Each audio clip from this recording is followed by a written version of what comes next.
প্রিয়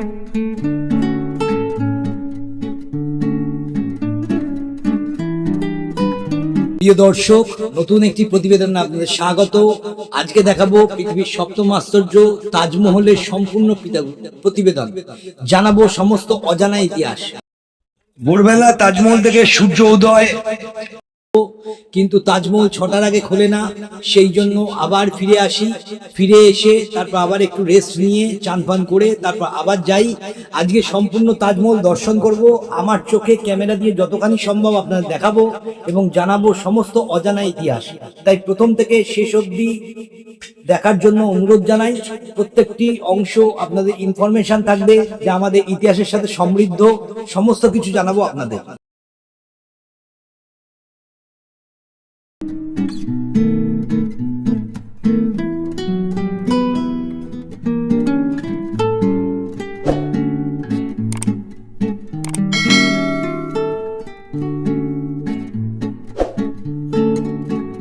বাজে 6:07, চা বিস্কুট খেলাম। সকালবেলাতে এসেছিলাম 4টের আগেই, তখন ঢুকতে দেয়নি। যাই হোক, এবার সামনের দিকে যাচ্ছি, গিয়ে টিকিট কাটবো, খেতে যাবো। যতখানি দেখতে পারবো আপনাদের দেখাবো।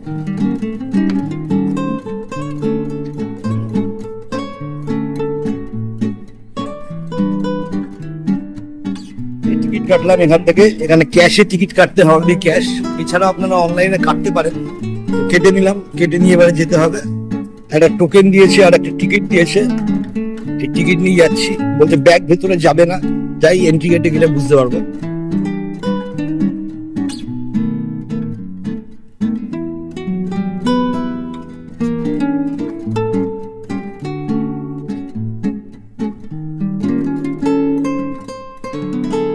তাজমহল ভারতের উত্তরপ্রদেশে আগ্রায় অবস্থিত একটি রাজকীয় সমাধি।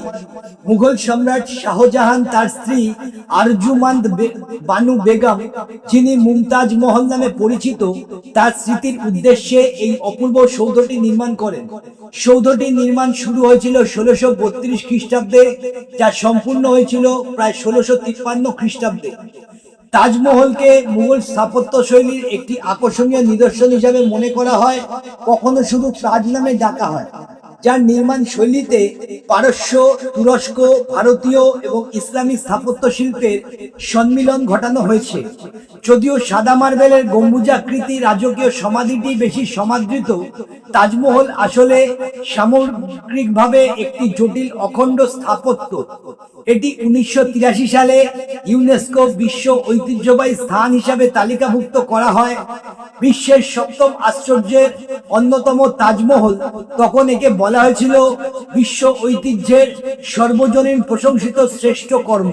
তাজমহল বিশ্বের অপূর্ব সুন্দর স্মৃতিসৌধ ও মনোমুগ্ধকর নিদর্শন, ভালোবাসার অবিশ্বাস্য স্মরণীয় ভাস্কর্য, ইসলামিক স্থাপত্যের অপূর্ব নিদর্শন, যা শান্তি ও সৌন্দর্যের প্রতীক। 1631 খ্রিস্টাব্দে শাহজাহান, যিনি মুঘল আমলের সমৃদ্ধশালী সম্রাট ছিলেন, তার দ্বিতীয় স্ত্রী মুমতাজ মহলের মৃত্যুতে প্রচন্ডভাবে শোকাহত হয়ে পড়েন। মুমতাজ মহল তখন তাদের চতুর্দশ কন্যা সন্তান গৌহর বেগমের জন্ম দিতে গিয়ে মৃত্যুবরণ করেছে। তাজমহলের নির্মাণ কাজ মুমতাজের মৃত্যুর পর শুরু হয়। মূল সমাধিটি সম্পূর্ণ হয় 1648 খ্রিস্টাব্দে। এর চারিদিকে ইমারত এবং বাগান আরো 5 বছর ধরে তৈরি হয়। 1663 খ্রিস্টাব্দে আগ্রা ভ্রমণ করে ফরাসি পর্যটক ফ্রান্সিস বেরনিয়ার লিখেছিলেন, দুটো বিস্ময়কর সমাধির বিবরণ দিয়ে আমি চিঠিটি শেষ করব, যারা আগ্রাকে দিল্লির চেয়ে শ্রেষ্ঠ করেছে। একটি নির্মাণ করেছেন সম্রাট জাহাঙ্গীর তার পিতা আকবরের সম্মানে, এবং অন্যটি সম্রাট শাহজাহান তার স্ত্রীর স্মরণে তৈরি করেছেন তাজমহল, যা অসাধারণ সৌন্দর্যের অধিকারী। নমস্কার, আমি দেবনাথ। আপনারা দেখছেন এটিভি পরিবেশিত দেবনাথ নিবেদিত আধ্যাত্মিক ভ্রমণের চ্যানেল ট্রাভেলার দেব। আদ্যাশক্তি মহামায়া ও বাবা মহাদেবের আশীর্বাদে 51 শক্তিপীঠ ও দ্বাদশ জ্যোতির্লিঙ্গ দর্শনের উদ্দেশ্যে আমার এই পরিক্রমণ শুরু। মাতৃ আশীর্বাদে দেশ বিদেশের 51 শক্তিপীঠের মধ্যে 30টি, দ্বাদশ জ্যোতির্লিঙ্গের মধ্যে 7টি, অনেক সিদ্ধ সাধন পীঠ, জাগ্রত জীবন্ত কালী ক্ষেত্র, প্রাচীন ঐতিহাসিক শৈব ক্ষেত্র, সপ্তঋষি ও মহর্ষিদের সাধন স্থল, দুর্গম বিপদসংকুল পাহাড়ি পথে ট্রেকিং দর্শন করে তার অভিজ্ঞতা ও ইতিহাস সহ প্রতিবেদন প্রচার করেছি চ্যানেলে প্লেলিস্টে আলাদা ফোল্ডারে। নতুন দর্শকরা সুযোগ মতো প্রত্যেকটি প্রতিবেদন দেখুন এবং আত্মীয় বন্ধু প্রতিবেশী সবার সাথে শেয়ার করে পবিত্র মহান হিন্দু ধর্ম প্রচারে সাহায্য করুন।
তাজমহল তৈরি হয়েছে বিভিন্ন ঐতিহ্যবাহী নকশার উপর, বিশেষ করে পারস্য ও মুঘল স্থাপত্য অনুসারে।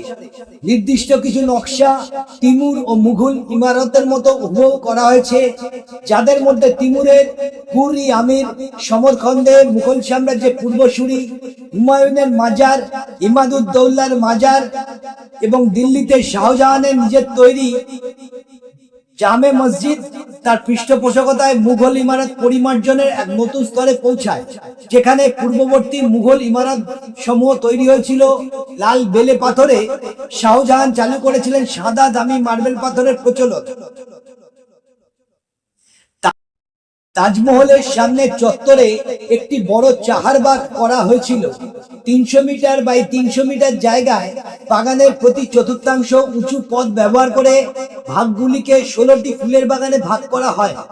মাজার অংশ এবং দরজার মাঝামাঝি অংশে এবং বাগানের মধ্যখানে একটি উঁচু মার্বেল পাথরের পানির চৌবাচ্চা বসানো আছে এবং উত্তর দক্ষিণে একটি সরল রৈখক চৌবাচ্চা আছে, যাতে তাজমহলের প্রতিফলন দেখা যায়।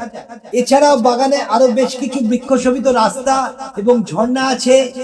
চাহারবাগ ভারতে প্রথম করেছিলেন প্রথম মুঘল সম্রাট বাবর, যা পারস্যের বাগানের মতো করে নকশা করা হয়েছিল। চারবাগ মানেই যাতে স্বর্গের বাগানের প্রতিফলন ঘটবে।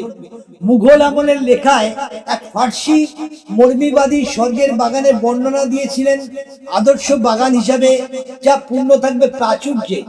পানি বা জল এই বর্ণনায় একটি বড় ভূমিকা রেখেছে। ওই লেখায় আছে, স্বর্গের বাগানের মধ্যখানে একটি পাহাড় থেকে তৈরি হয়েছে 4টি নদী, আর তা আলাদা হয়ে বয়ে গেছে বাগানের উত্তর, দক্ষিণ, পূর্ব ও পশ্চিমে।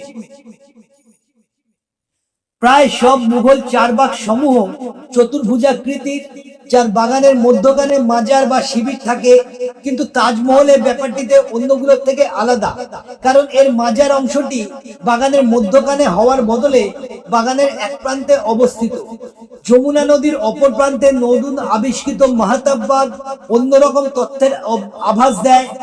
যমুনা নদীটি বাগানের নকশায় অন্তর্ভুক্ত করা হয়েছিল, যাতে তা স্বর্গের নদী হিসেবে অর্থবহ হয়। বাগানের বিন্যাস এবং এর স্থাপত্যের বৈশিষ্ট্য, যেমন এর ঝর্ণা, ইট অথবা মার্বেলের রাস্তা এবং জ্যামিতিক ইটের রেখার ফুলের বিছানা, এগুলো হুবহু শালিমারের মতো, এবং এই ক্রম নকশা করেছেন একই প্রকৌশলী আলী মাদ্দান। পরবর্তীকালে বাগানের গোলাপ, ড্যাফোডিল, বিভিন্ন ফলের গাছ সহ অন্যান্য গাছগাছালির অতি প্রাচুর্যের কথা জানা যায়। মুঘল সম্রাটদের উত্তরোত্তর অবক্ষয়ের সাথে সাথে বাগানেরও অবক্ষয় ঘটে। ইংরেজ শাসন আমলে তাজমহলের রক্ষণাবেক্ষণের দায়িত্ব ইংরেজরা নেয়। তারা এই প্রাকৃতিক ভূদৃশ্যকে পরিবর্তন করে নতুন করে লন্ডনের আনুষ্ঠানিক বাগানের চেহারা দেয়। তাজমহল চত্বরটি বেলে পাথরের দুর্গের মতো দেওয়াল দিয়ে 3 দিক থেকে বেষ্টিত। নদীর দিকের পাশটিতে কোনো দেওয়াল নেই। এই দেওয়াল বেষ্টনীর বাইরে আরো সমাধি রয়েছে, যার মধ্যে শাহজাহানের অন্য স্ত্রীদের সমাধি এবং মুমতাজের প্রিয় পরিচারিকাদের একটি বড় সমাধি রয়েছে। এই স্থাপত্য সমূহ প্রধানত লাল বেলে পাথর দ্বারা তৈরি দেখতে সে সময়কার ছোট আকারের মুঘল সাধারণ সমাধির মতো। ভিতরের দিকে দেওয়ালগুলো স্তম্ভ এবং ছাদ সংবলিত, যা সাধারণ হিন্দু মন্দিরে দেখা যেত এবং পরে মুঘলদের মসজিদের নকশায় আনা হয়েছিল। দেওয়ালগুলো বিভিন্ন গম্বুজাকৃতির ইমারত দিয়ে সংযুক্ত, যা থেকে বেশ কিছু জায়গা নজরে আসে, যা পর্যবেক্ষণ চৌকি হিসাবে ব্যবহার করা হতো, যা বর্তমানে জাদুঘর হিসেবে ব্যবহার করা হচ্ছে। তাজমহলে ঢোকার প্রধান ফটক বা দরজাও তৈরি হয়েছে মার্বেল পাথরে। দরজাটির নকশা ও ধরন মুঘল সম্রাটদের স্থাপত্যের কথাই স্মরণ করিয়ে দেয়। এর খিলান সমূহের আকৃতি হুবহু সমাধির খিলান সমূহের অনুরূপ এবং এর পিস্তা খিলান সমাধির ক্যালিগ্রাফি বা চারুলিপির নকশার সাথে মিলিয়ে করা হয়েছে। পরবর্তীকালে বাগানের গোলাপ, ড্যাফোডিল, বিভিন্ন ফলের গাছ সহ অন্যান্য গাছগাছালির অতি প্রাচীন।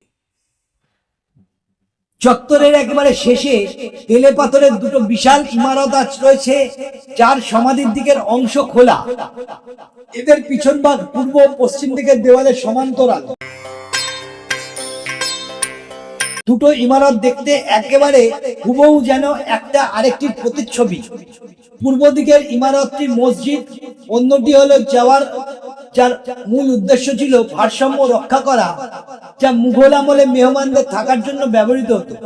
জবাব আলাদা, শুধু এর মেহরাম নেই আর এর মেঝে নকশা করা, যেখানে মসজিদের মেঝে 569 জন মুসলিম নামাজ পড়ার জন্য কালো পাথর দিয়ে দাগ কাটা। মসজিদটির প্রাথমিক নকশা শাহজাহানের তৈরি অন্যান্য ইমারতের মতোই, বিশেষ করে তার মসজিদ ই জামুন্না অথবা দিল্লি জামে মসজিদ, একটি বড় ঘর যার উপর 3টি গম্বুজ। মুঘল আমলের মসজিদগুলোর নামাজ পড়ার জায়গা 3 ভাগে ভাগ করা থাকতো। বড় নামাজ পড়ার জায়গার দুপাশে সামান্য ছোট নামাজ পড়ার জায়গা। তাজমহলের প্রত্যেকটি নামাজ পড়ার জায়গার উপরে বিশাল গম্বুজ আছে, কিন্তু জায়গাটি খোলা। ইমারতটির নির্মাণ সম্পূর্ণ হয়েছিল 1643 খ্রিস্টাব্দে। তাজমহলের মূলে হলো তার সাদা মার্বেল পাথরের সমাধি, যা অন্যান্য মুঘল সমাধির মতো মূলত পারস্য দেশীয় বৈশিষ্ট্য, যেমন আইওয়ান সহ প্রতিসম ইমারত, একটি ধনুক আকৃতির দরজা, উপরে বড় গম্বুজ রয়েছে। সমাধিটি একটি বগ্রাকার বেদিকার উপর দাঁড়িয়ে রয়েছে।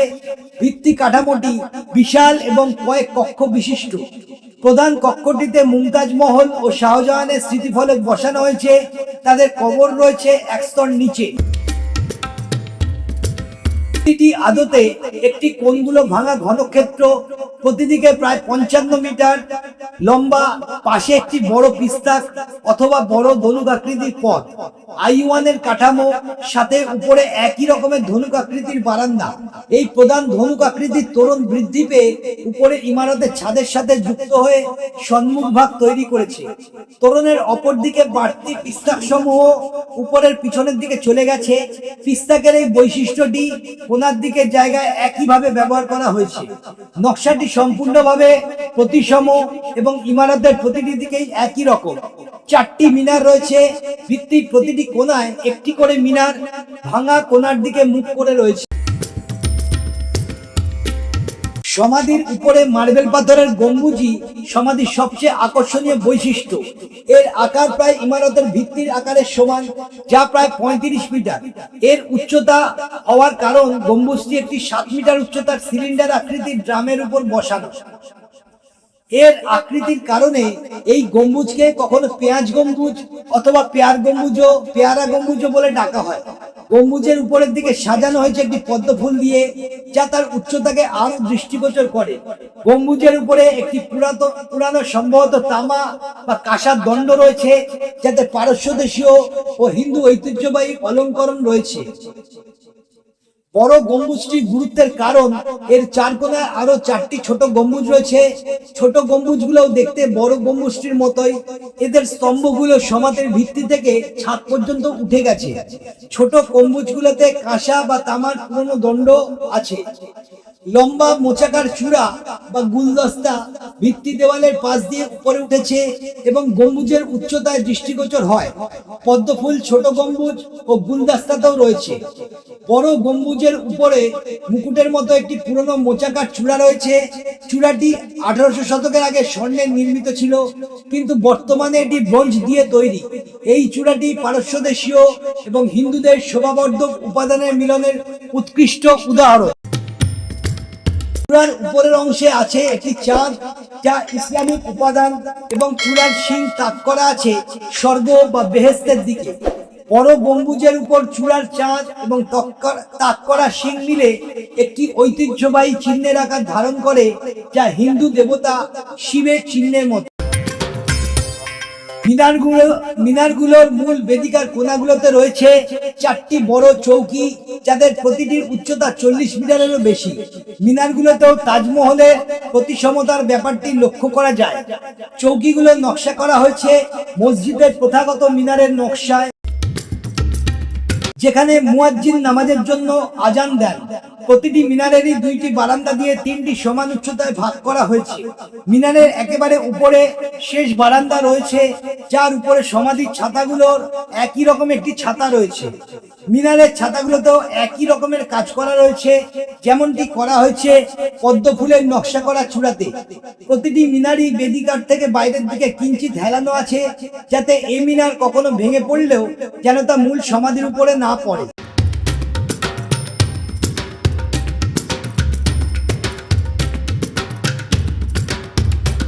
তাজমহল দেয়াল ঘেরা আগ্রা শহরের দক্ষিণ অংশের একটি জমিতে তৈরি করা হয়েছিল, যার মালিক ছিলেন মহারাজা জয় সিং। শাহজাহান তাকে আগ্রার মধ্যখানে একটি বিশাল প্রাসাদ দেওয়ার বদলে জমিটি নেন। তাজমহলের কাজ শুরু হয় সমাধির ভিত্তিপ্রস্তর স্থাপনের মাধ্যমে। প্রায় 3 একর জায়গাকে খনন করে তাতে আলগা মাটি ফেলা হয় নদীর ক্ষরণ কমানোর জন্য। সম্পূর্ণ এলাকাকে নদীর পাড় থেকে প্রায় 50 মিটার উঁচু করে সমান করা হয়। তাজমহল 55 মিটার লম্বা, সমাধিটি নিজে ব্যাসে 18 মিটার এবং উচ্চতায় 24 মিটার। সমাধি এলাকায় যেখানে জল চলে আসে সেখানে পরে কুয়া খনন করা হয়েছিল, যা পরে পাথর ফেলে ভরাট করা হয়েছিল, যা ছিল সমাধি ভিত্তি স্থাপন। বাঁধা বাঁশের বদলে রাজমিস্ত্রিরা তাদের সাধারণ ভাড়া বাঁধার নিয়মে সমাধির ভেতরে এবং বাইরে একই রকম ইটের ভাড়া তৈরি করেন। তারা এত বড় এবং জটিল ছিল যে তা শ্রমিকদের খুলে সরাতে প্রায় বছর লাগার কথা। উপাখ্যান অনুযায়ী শাহজাহান ঘোষণা দিয়েছিলেন যে কেউ ভাড়ার ইট নিয়ে যেতে পারবে, এবং 1 রাতের মধ্যে কৃষক, দিনমজুর, চাষিরা ভাড়াটি সরিয়ে নিয়েছিল। 15 কিলোমিটারে একটি ঢালু পথ তৈরি করা হয়েছিল নির্মাণের জন্য। নির্দিষ্ট স্থানে মার্বেল, পাথর ও অন্যান্য মালপত্র নেওয়ার জন্য। সমসাময়িক উৎস থেকে জানা যায় 20 ও 30টি করে ষাঁড় একসাথে বেঁধে বিশেষ ধরনের গরুর গাড়িতে করে পাথর উঠানো হতো। পাথর উঠিয়ে ঠিক উচ্চতায় বসাতে কপিকল ব্যবহার করা হতো। গাধা এবং ষাঁড়ের দল কপিকল নাড়াতে শক্তির যোগান দিত। নির্মাণ কাজের ক্রম ছিল এরকম: ভিত্তি, সমাধি, 4টি মিনার, মসজিদ এবং জাওয়াব এবং প্রবেশদ্বার। ভিত্তি আর সমাধি নির্মাণ করতে সময় লেগেছিল প্রায় 12 বছর। পুরো এলাকার বাকি অংশগুলো নির্মাণ করতে লেগেছিল আরো 10 বছর, মোট 22 বছর। 1632 খ্রিস্টাব্দ থেকে 1653 খ্রিস্টাব্দ। যেহেতু চত্বর এলাকাটি কয়েকটি ভাগে নির্মিত হয়েছিল, তাই তৎকালীন ইতিহাস লেখকগণ নির্মাণ শেষের বিভিন্ন তারিখ উল্লেখ করেন। যেমন সমাধিটির কাজ শেষ হয়েছিল 1643 খ্রিস্টাব্দে, কিন্তু বাকি অংশগুলো কাজ তখনও চলছিল। তাজমহলের জন্য পানি বা জল সরবরাহ করা হতো একটি জটিল অবকাঠামোর মাধ্যমে। জল নদী থেকে উঠানো হতো কয়েকটি পুট দিয়ে। দড়ি ও বালতির মাধ্যমে পানি পশু দ্বারা টেনে তোলার এক পদ্ধতি। জল একটি বড় চৌবাচ্চায় জমা হতো, যা আরো 30টি ফুট দিয়ে উঠিয়ে তাজমহলের মাটির নিচের সরবরাহ চৌবাচ্চায় দেওয়া হতো। সরবরাহ চৌবাচ্চা থেকে জল পৌঁছাতো আরো 3টি সহায়ক চৌবাচ্চায়, যা থেকে তাজমহল এলাকায় পাইপ দ্বারা সংযুক্ত ছিল। একটি 25 মিটার তৈরি পাইপ প্রায় 1.5 মিটার মাটির নিচ দিয়ে প্রধান চলার পথ বরাবর নেওয়া হয়েছিল, যা চত্বরের মূল চৌবাচ্চাটি পূরণ করে। আরো তামার পাইপ দিয়ে উত্তর দক্ষিণ দিকে নালার ঝর্ণাগুলোতে জল সরবরাহ করা হতো। সহায়ক আরো নালা খনন করা হয়েছিল পুরো বাগানে সেচ দেওয়ার জন্য। ঝর্ণার পাইপগুলো সরাসরি সরবরাহ পাইপের সাথে যুক্ত ছিল না, এর বদলে প্রতিটি ঝর্ণার নিচে একটি করে তামার পাত্র বসানো হয়েছিল। জলে প্রথমে পাত্রগুলোতে ভরাট হতো যাতে প্রতিটি ঝর্ণায় সমানভাবে জলের চাপ প্রয়োগ করা যায়।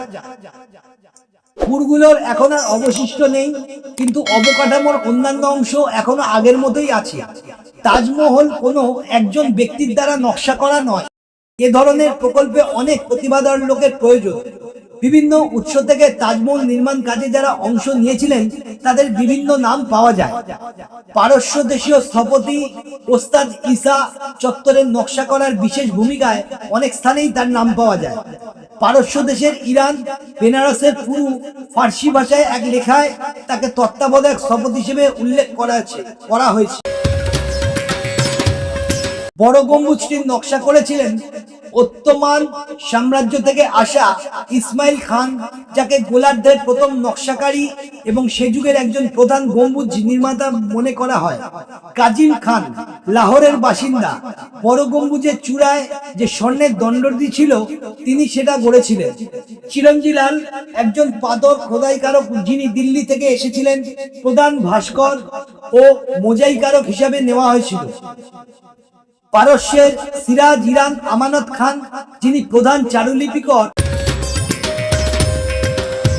তার নাম তাজমহলের প্রবেশপথের দরজায় প্রত্যায়িত করা আছে, সেখানে তার নাম পাথরে খোদাই করে লেখা আছে।